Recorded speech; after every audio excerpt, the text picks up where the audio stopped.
చూడండి, మానవుడు అనేవాడు ఈ భూమి మీద జన్మించండి, కొంతకాలం ఇక్కడ జీవించి మనం ఈ భూమిని విడిచిపెట్టి మనం వెళ్ళిపోతామండి. అయితే కొంతమంది అనుకోవచ్చండి, ఇంతవరకే కదా ఈ జీవితం, మరి చనిపోతున్నాం కదా, ఈ శరీరం మట్టిలోకి వెళ్ళిపోద్ది, మనం వెళ్ళిపోతున్నాం కదా అని కొంతమంది అనుకోవచ్చండి. కొంతమంది మరి ఇంకో విధంగా అనుకుంటారండి, ఇంకో జన్మలో పడిపోతాం, మళ్ళీ ఇంకో మనిషిలోనూ మనం పుణ్యం చేస్తే మానవ జన్మ ఎత్తుతాం, లేకపోతే జంతువుల్లో మృగములుగా ఎత్తుతామని అనుకోవచ్చండి. మరి పరిశుద్ధ గ్రంథం బైబుల్ చెప్తుందండి, ఆత్మకు సావు లేదండి, శరీరం నిష్ప్రయోజనం అని.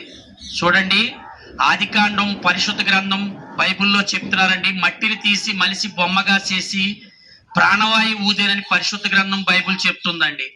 మరి ఆ యొక్క మట్టిలోకి వెళ్ళిపోతుందండి, ఆత్మే జీవింపజేస్తున్నదని చెప్తుందండి. మరి ఆత్మ అనేది దేవుడి దగ్గరికి వెళతాదండి. మరి